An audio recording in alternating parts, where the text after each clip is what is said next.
Scarlet blaze. Unrest in Enbarr.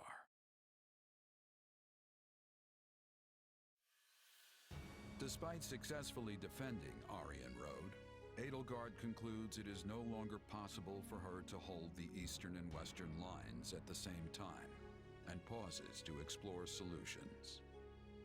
Almost as if trading places, she sends Count Berglies to the Kingdom Front and returns her own forces to the imperial capital of Enbarr. Okay, I get that this little chat needs to be a secret, but if we get any deeper into the woods, someone's gonna be looking for our corpses. One can never be too safe. I guess they didn't have a background for the woods. This deep into the woods and someone's gonna look for our corpses, as it shows an active campsite around here. Anyway. We do not know where our enemy lurks these days. Lysithia's here too? What's she got to do with this? Lysithia has had contact in the past with those who slither in the dark. I asked her to come along so she might be privy to all of the information. I'm just listening. Pretend I'm not even here. And besides, they're my enemy too. Right. Now, as you know, our enemy has gone into hiding. But considering what they are capable of, we cannot relax our guard, particularly at the capital. The streets of Enbarr practically teemed with them at one time. So we cannot rule out the possibility they will attempt some mischief when Her Majesty and the rest of us return. That's true. They're devious, both everywhere and nowhere at once. We have to be careful.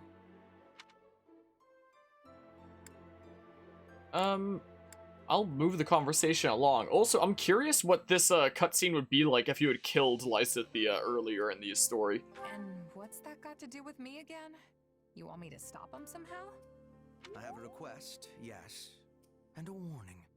I believe that if those who slither in the dark do try something, they will attempt to approach you. Me?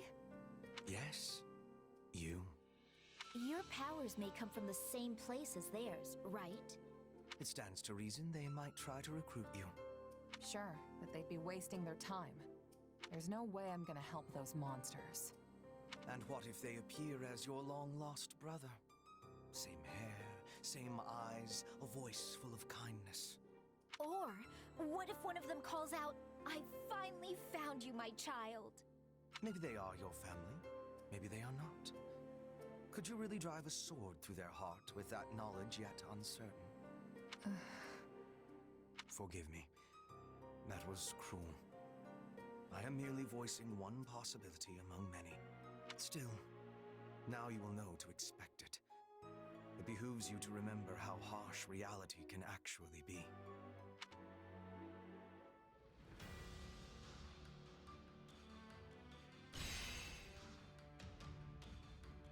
Oh? Oh? Because we don't have any territory to capture this time, it just goes straight into a story battle in that case? Huh. Interesting. Yeah, you probably can't really ignore Lysithia being there, I don't think. But yeah, I love how Hubert and Lysithia just single-handedly named a bunch of like JRPG tropes that totally would happen in a bunch of different stories. Like, what if one appears as your long-lost brother and gives you, like, kind words and asks you to come over to our side? Or one's like, "Oh, my child, I finally found you," stuff like that. You know? Hold on. I just want to have a look-see here. Let me just have a look-see here real quick. We've unlocked the paralog battle, Unsettling Truths. So I'd want to do that before the story mission, but otherwise it's just in Enbarr, it's just chilling. Because we don't have any territory to capture this time, in this chapter. Huh. Okay. So I guess we'll do the paralog and then the thingamabob. But yeah. That's what? Like, there's someone from those who slither in the dark, the baddies there, that appears as, like, our beloved or something like that, and then freaking Sephiroth just comes down and, like, stabs them or something like that. It's like, oh no. I don't know. Something high. I suppose one's hometown will always hold a significant place in their heart. There's a wide range of emotions coursing through you right now, from an unbridled sense of freedom to a feeling of relief. But I cannot quite wrap my head around why, as I have no hometown myself, at least not as far as I remember. One of these days, I do want to get into like Final Fantasy on a channel. I might do a playthrough of Final Fantasy X. I started one like forever ago and then gave it up. Whoa, the lighting's being weird around here, or not, or is it? Oh, it is. It is kinda. Maybe one day I do Final Fantasy X. Maybe one day I do Final Fantasy VII. I hear that the remake's a decent bit different from the original and whatnot. So it might behoove me to do the original first and then the remake. But there's like a whole bunch of different things when it comes to the remake now. To the point that like nowadays Final Fantasy VII is like its own series / IP basically. Like, it's crazy. Wait, what? And the remake is wildly different. Yeah, that's what I've heard. But hello, Eagle. A very interesting introduction there. How have you been doing lately? How have things been going? I forget. Were you into anything Fire Emblem related? I don't quite recall. Boopity bop. Flush and I have been allowed to return to the Imperial Capital and see our family for the first time in some while. Plus, we succeeded in protecting the Aryan Road, so we can go back with our heads held high. Exactly so. You helped me so many times, Harmonia, and I thank you for it. Yeah, you are amazing. I hope we can work together again someday. I'll keep my fingers crossed. Okay, neato. Sacred Stones is one of your favorite games ever. I've never beaten Sacred Stones, but I have so many hours in it. Like, I remember, in junior high, those were like the golden days of emulation around the school, with everybody emulating things on their phone. Everybody had like a Game Boy Advance emulator on their phone. That's when I played my very first Fire Emblem game of Fire Emblem 7. And I loved it, even though I couldn't beat it the first time through. And I had to start the entire game over from the very beginning to go in like with a plan with how I'd allocate my experience and levels and whatnot. And then I eventually beat it. Never played Fire Emblem 6, but I did play Fire Emblem 8 Sacred Stones. But it was weird because like there would keep on being updates pushed to like Apple or something or other that would realize that it's an emulator and would keep on breaking it and stopping it working. And I think I just wasn't back at my save data, or there was some other weird error or something like that. So I kept on losing my save data. So I've played the first half of Sacred Stones like 3 or 4 times and never anything past the midpoint. Sucks. I will eventually cover Sacred Stones on this channel. I love the Game Boy Advance Fire Emblem games. Like, to be fair, I've only played the all the 3DS titles, the Switch titles evidently, and then, you know, the those Game Boy Advance titles. But even then, having played those in junior high, there's this certain aspect of nostalgia that comes with like the sprite work of the Game Boy Advance titles, because that was like my first experience with Fire Emblem, you know? So I look forward to doing those on the channel one day. I don't know if I do Fire Emblem 7 and then 6, or if I do 6 and then 7, which order I'd want to do. Maybe 7 then 6, because that's the way that the story goes, and 7's a prequel to 6, and then do Sacred Stones. Maybe. You have a cherrywood carving of a Sacred Stones Game Boy Advance cartridge. Ooh, that sounds cool. But if your guardian spirit Arvel turns out evil and just wants to convince you to join the other side, how would you react? Oh yeah, what about that possibility? What if Arvel's like, yeah, these guys are cool, you should go join them, considering it is kind of implied that that Arvel might be one of the what are they called? Agarthans, I think? Is it really alright that I came to Enbarr? I'm certainly glad to be alongside him, but no, it's nothing. I chose to walk away from everyone, and now I have no other options. Wait, do you have a support with Yuritsa? I just want to know. Oh, thank goodness. Thank goodness. I was about to say, if this game did it dirty, and there's only one support conversation, though. Interesting. I guess because there was, like, the 3 of them in 3 houses, and we did see them during the final playthrough of 3 houses there. So, luckily that wasn't something we missed. We got to see a bit of the Death Knight's character through that. It was pretty neato. I mean, there's, like, one final one now and 3 hopes. Listen up. This will be my first time in Embarr. It's the biggest city in Fodlan, yeah? Whenever there are too many people around, I tend to freeze up. Same.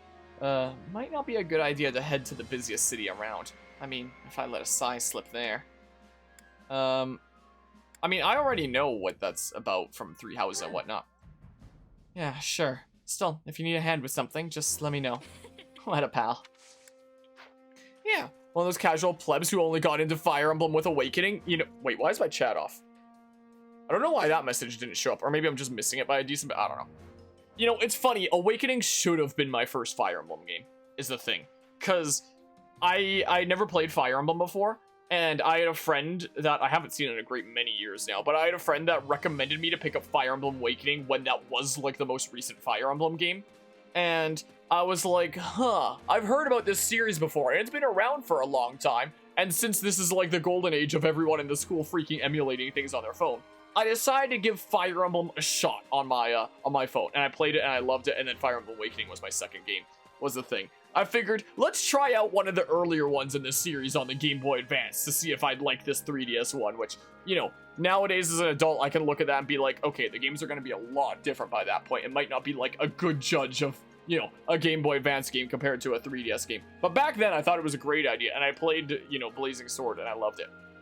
And when I was telling my friend about that, and saying that I tried another Fire Emblem game, he was like, wait, which one? And I was like, the first one. He was like, what? You did the first one? The first one's so garbage, though. When it wasn't really the first one. It was the first international one, so it was just called Fire Emblem. I only found out later that that was Fire Emblem 7, but I thought it was the first one, because it was the first international one. I rather like the church in the capital. It is quite old, but possessed of a pleasant atmosphere. 1,000 years ago, Saint Seros appeared in Enbarr and guided the founding of Adrestia. She also built Garrick Mach, though in the end she left the Empire entirely. Given such history, I believe the Church of Seros ought to be protecting the people of Adrestia even now, and yet, yeah, Awakening really created two camps pre and post. Yeah, Awakening was like the big bridge barrier in the series in a lot of ways, in a lot of different ways. It was the kind of cutoff for, you know, pre and post Awakening, as you mentioned there. It was the kind of point of like, are you a casual player or a classic player? Like, classic's the only way to go, or else you're not a real Fire Emblem player, or whatever the heck, stuff like that. Even though there was a previous title that enacted casual mode, being but I think it was Japan exclusive on the DS. Was it ever released internationally? The remake of Fire Emblem 3? I'm not even remembering the name of right now.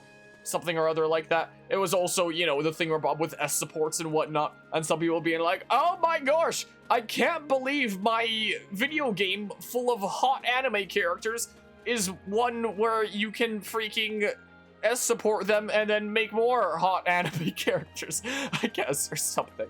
And then, like, Fates enacted that as well, though it was more gameplay-wise rather than having anything to do with the story, and then, you know, there was nothing about that in Echoes. And then Three Houses was just like, oh, here's a fun thing at the end where it's like you S support them, but it doesn't have like any effect on anything, basically.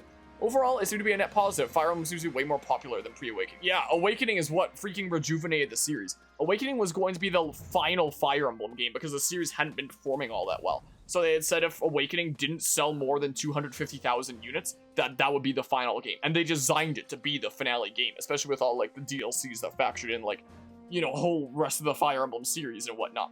But then it wound up selling more than 1 million. So it was like, oh, I guess the series is continuing. I guess this has a new fan base now. It's all hopeless. Returning to the capital means returning to the Imperial Palace, yes. I wonder if there is truly a place for me there. It will surely mean suffering at the hands of the daughters of nobles my family once mingled with. Well, since the nobility seems to hold little love for you, perhaps you will act as my shield. But I'm really glad that, you know, Awakening was able to rejuvenate the Fire Emblem series and all that stuff.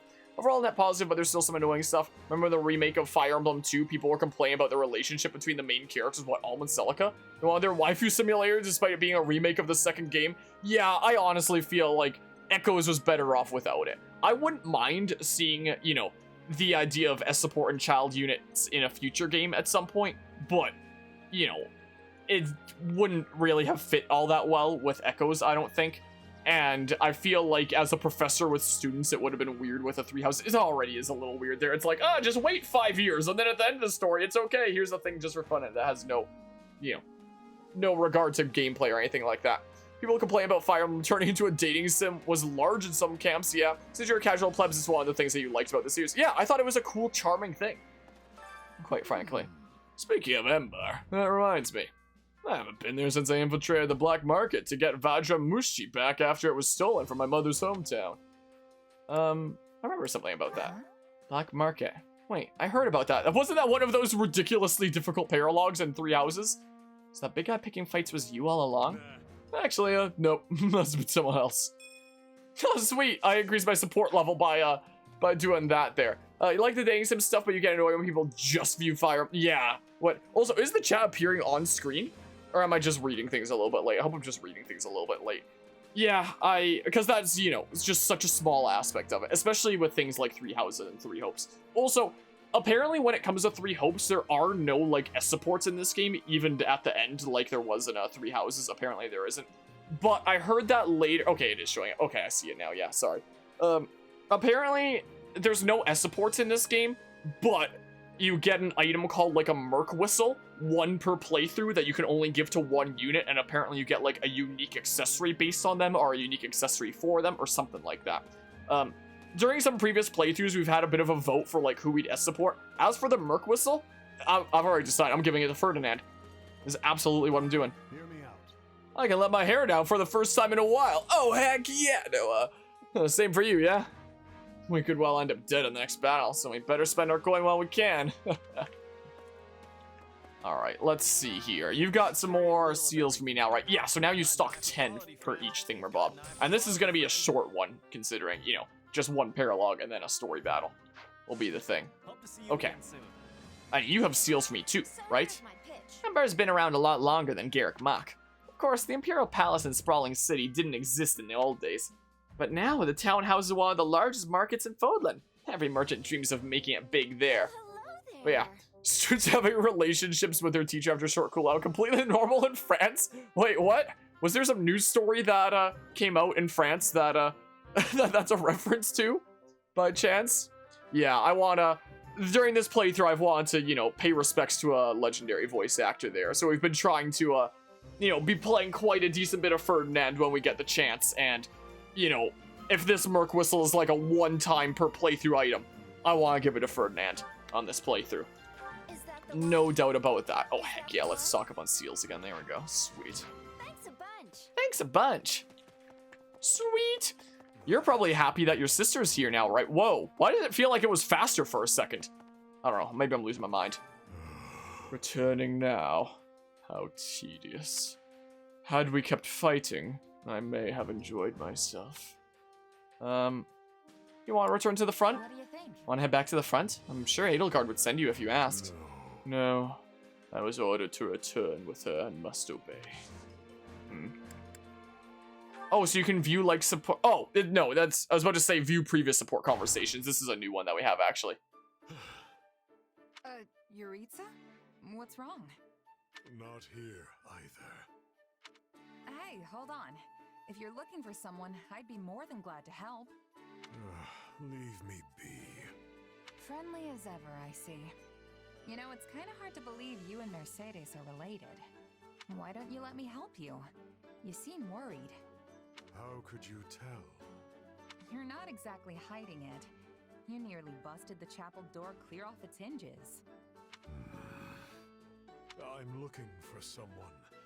She is injured. Huh? Did someone go missing from the infirmary? Wait, are you talking about an enemy? Not an enemy. However, she fled when she saw me. Well, then why would she run? Oh, I get it. Was it Bernadetta? Not her. Though, the one I seek was likely frightened by me as well. Well, you're not really the most approachable guy.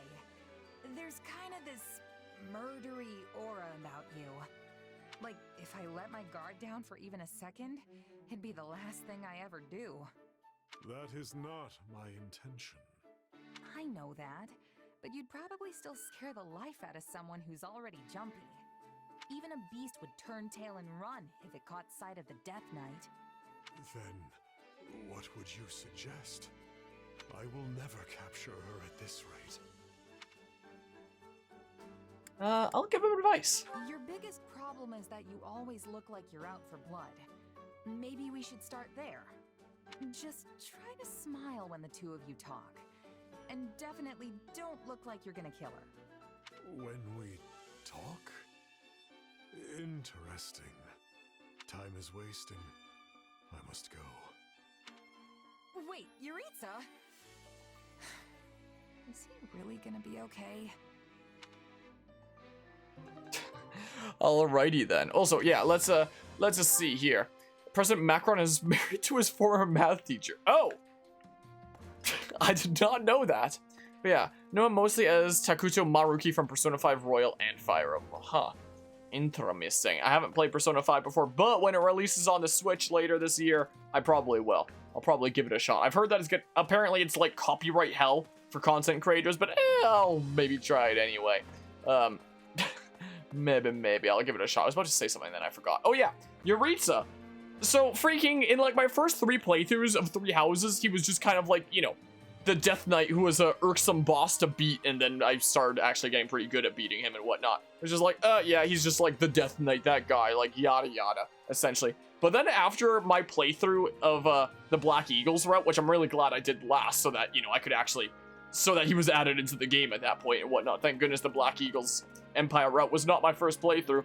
Seeing like his support conversations and that, and like seeing how he behaves in this one and his support conversations here, Yuritsa has legitimately turned into like one of my favorite characters in this cast, honestly. Greetings, Commander. Nothing to report. Although, since we're headed back to Enbarr for the first time in a bit, I'd sure like to see my family. I mean, think about it. So long as we're caught up in all this fighting, there's no telling when we one of us might leave home for the last time. You can just cut out the word we there. When we one of us. What? Okay. But yeah, I feel like you have weird taste. Bernadette and Marianne are your favorites. I mean, I know a lot of people like Bernadette for sure. I know that she's like a big crowd favorite. I'm not sure about Marianne or not. But yeah, interesting. Everyone continues to call by the professor, but they don't seem to do the same thing with Yuritsa because he's too intimidating to be remembered as a professor or something. I don't know. Got a sec? It's been quite a while since I felt this kind of atmosphere. Is this what soldiers mean when they speak of the calm after the battle? We had some sad farewells and a lot of pain, but I suppose we should try and be happy that we're alive and able to return safely home. The Mittelfrank Opera Company has been tasked with providing performances as a way to thank the Imperial Army for its services. As a formerly featured songstress, perhaps I could do more to show my own appreciation for all of your efforts. Please don't, or you sure could. I'm just gonna do the thing that raises affinity. You sure could. Now you're talking, but what do you mean by that exactly? Come by the infirmary later. I'll sing you a song that soothes both spirits and nerves. But yeah. Favorites are probably Edelgard and Lysithea. Both are really great units. They definitely are. Can't go wrong there. Supplies are the lifeblood of any army. Supplies! Bam! Everything has its use. Bernie! Hi! Tum-ti-tum. It's so exciting to be heading back to the capital after so long. And since my father's at Garrick Mach and I don't have to see him, maybe I can actually relax. What about your mother? That reminds me. You know, I've heard plenty of things about your old man, but not a word about your mom. Really? Well, my mother is a civil officer who still works in the Imperial capital. She has a ton of useful skills, and people say she's an intelligent, accomplished lady. Not like me at all. Don't say that. She did it to herself. Yeah, I haven't seen it yet in this playthrough, but apparently, I saw like an image on Twitter. Apparently, if you go on Expedition, which is basically like the new tea time, one of her lines is something along the lines of like she tried to cut it herself, but she like messed it up and then just like tied it up in the front, and then it turned out like that. Is apparently the canonical reason why her hair looks like that. So there's that. Do you have a moment? There are lots of historic buildings still standing in Enbarr. And with the battle on hold, I've said it before, I'll say it again. I don't like how the portraits flash like that sometimes. Like, you should have the next portrait loaded before going, like at the ready, you know, before A is pressed.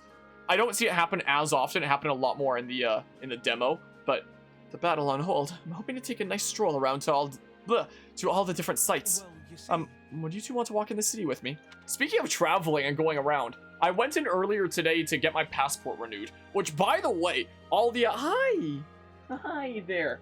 Freaking, I think it's Rogers that hosts it, like the whole debit card systems across Canada. Yeah, the whole debit card system, like across the whole country, went down today. So when I went in to renew my passport, I had just enough cash to get my passport renewed. So phew, because there was not an ATM like anywhere near around there. So like, thank goodness for that. Like, my heart. But yeah, so everyone on this specific day that went in to do things at Service Canada had to use cash, and I had just enough. It was $160 is what it was. It's not cheap getting a passport renewed, it seems like. Is what it seems. Alright, let's move the doggy cam on over to... I gotta adjust the cable. Something like that. There we go. But yeah, so it's been a whole fiasco, and a lot of people have been like getting really mad at Rogers, apparently, because you know, freaking, that was a thing that happened today. But anyway, speaking of traveling, I got my passport is now in the process of getting renewed. I should hopefully get it in a couple months' time, since I requested to get it before October. Because in October, shortly before a couple big game releases, my mom actually has a work trip to Italy, and she asked me if I wanted to come along. Is what she asked me, and I was like, oh heck yeah! So hopefully I get my passport in time, because I might be going on a trip to Italy just before things like Persona 5 and Mario plus Rabbids Sparks of Hope come out, I believe, so I won't be able to stream those like right when they come out, because I might be adventuring over in Italy. Maybe, we shall see. We shall see. Depends on how expensive tickets are, depends on if I get my passport in time. Depends on if nothing comes up for like the work trip. Hi, you are such a weirdo and you make such weird noises. So anyway, there's that. $60 for your identification. Well, I already have like ID with like a driver's license and whatnot. So like I have ID through that. But as for my passport actually letting me travel to, you know, other places in the world, yeah, there's that. I went for the 10-year one, which cost $160. I think if you go for like the 5-year one, it costs like $140 or $120 or something like that. I don't know, but yeah. So but you know, once I get it in, then like I'm 23 right now. I'll be good until I'm 33, so I won't have to worry about it for, you know, a long time then, at least. So at least it'll be sorted out for a good while. Yeah, outages around the world. You went to get lunch, and the only reason you're able to pay was because you had their mobile app. Jeez, yeah. So that was a whole fiasco in the land of Canada today. Together? I'll go if Marianne does, sure. I'll only go if she does. Oh, I'm not quite sure how to take that, actually. What do you say, Marianne? What? Huh? I will think about it. Would you like one of the treats that Anima sent you? Let's see here. How about one of these salmon jerky treats? For the weird doggy making weird noises, how about? Would you like that? Let's seal that up now. Put it back into the thingamabob. Here you go. Something for you to munch on. Yeah, here you thought the $60 for a German passport and the $100 for an American passport were expensive? Wait, $60 for a German passport or 60 euros? I think, aren't euros and US dollars like really close to roughly the same same value anyway? I know that, you know, the Canadian dollar isn't worth quite as much. Like if you converted 160 Canadian to like either USD or euros, it'd probably be somewhere closer to like 130-ish or something like that, but still. Now you grabbed your little ball. Are you in play mode now? You want me to throw that? Come here. Come here. Hey, come and give me the ball. Jesse, come here. Come give me the ball. You can't put it back there and expect me to throw it. Go get it.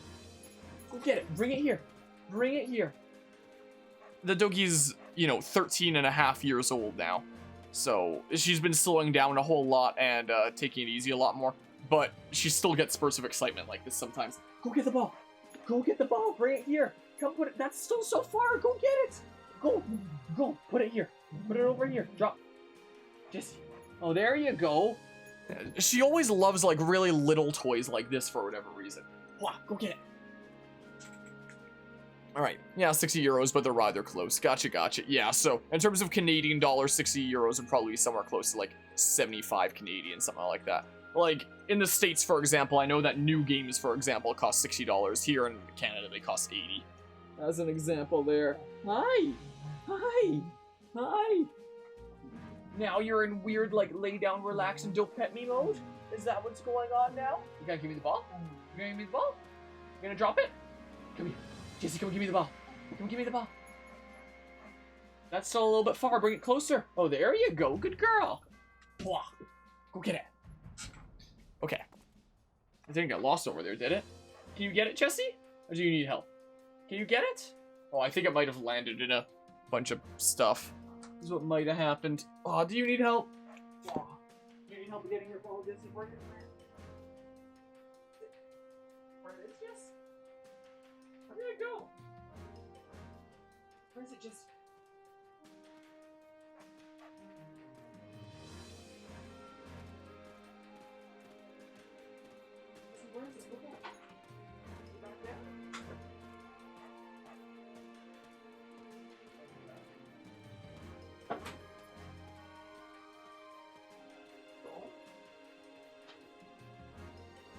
Yeah, the ball rolled under one of my shelves.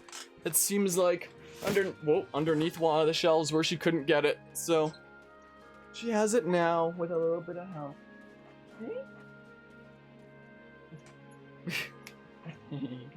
Hey, weird doggy. But yeah, had 70 euro, and then with the next gen, they were like, we haven't raised prices forever. Need 80 euros now for new releases. Yeah, the Canadian dollar is worth a bit more nowadays compared to USD and euros than like it used to be. It was like what for a long time it was pretty close to 1-to-1 with the US dollars, and then it became like 1.3ish. But now it's closer to 1.2. And for the ball, well, she has it now, so she's happy about that. And the moment I start petting her, she lunges for it because she's like, I don't want you grabbing it while I'm not paying attention. Is what she's like. But, you know, it hasn't changed since 80 for like a good while because they've just got used to charging 80. So I remember the first $80 game that I ever bought was Xenoblade Chronicles X, and I was so confused. I was like, what, is this game just have like so much content that it's like more expensive than other games? But basically every new game since then was $80 after Xenoblade X. So I remember I paid $60 for Smash 4 and then $80 for a Xenoblade Chronicles X on my my Wii U. Wait, is it back to 1.3? I thought it was closer to 1.2. That's what it was, huh? Well, interesting then. But yeah, it's just been 80 ever since. Has been the case, so yeah. So there's that. Hi. Hearing Her Majesty say what she did only makes me feel all the more inadequate. But I will never, ever let such a thing happen again. You agree with me on that, yes? I might. Oh, I hear you. There's nothing more frustrating than leaving a job unfinished. You know, I think we might be talking about different things here. But yeah, does this game just have so much content that's more expensive than other games? Actually, yes. I mean, yeah, in the case of Xenoblade Chronicles X, that is a fair thing there. Xenoblade Chronicles X has so much content, except for a finished story. Are you familiar with the weapons associated with the saints, such as the Spear of Assel, used by Saint Kickle? And of course, there's also Saint Kathleen's Caduceus Staff. The Central Church controls the majority of these sacred items, but there are no small number whose whereabouts have been lost to time. Before the war, we searched for the weapons we had lost and came upon the axe now used by Her Majesty. Oh. But what about Emir? Don't know why she isn't using that. Shouldn't she just like have it from it being like passed down through her family and whatnot? For a brief moment in like 2007, CAD was stronger than USD since we recovered from the recession earlier than in the US. Huh. Interesting. Kingdom General.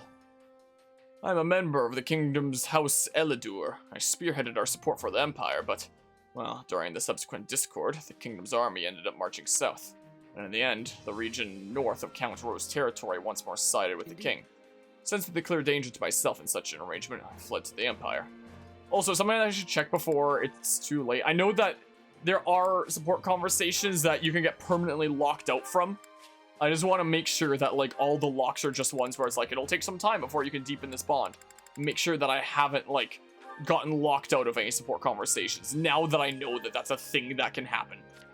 You know, this is all just, like, some time before you can deepen this bond. There. Just gotta make sure, because... Oh, yeah, I didn't save into a previous slot before I, did the story chapter on before saving here, so I would have actually screwed myself. So thank goodness that didn't happen.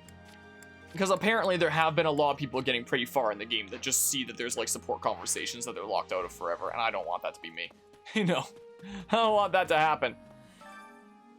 I'm glad Lenato made it out safely, but we killed Ingrid. Can't ever go back, can I? There's no place for me in Fargus, no place left for me in Fargus. Whatever part of me that was a knight is dead. Oh, poor Ash. I apparently can't take him on an expedition. It doesn't seem like... Why am I going in here? Why am I doing that?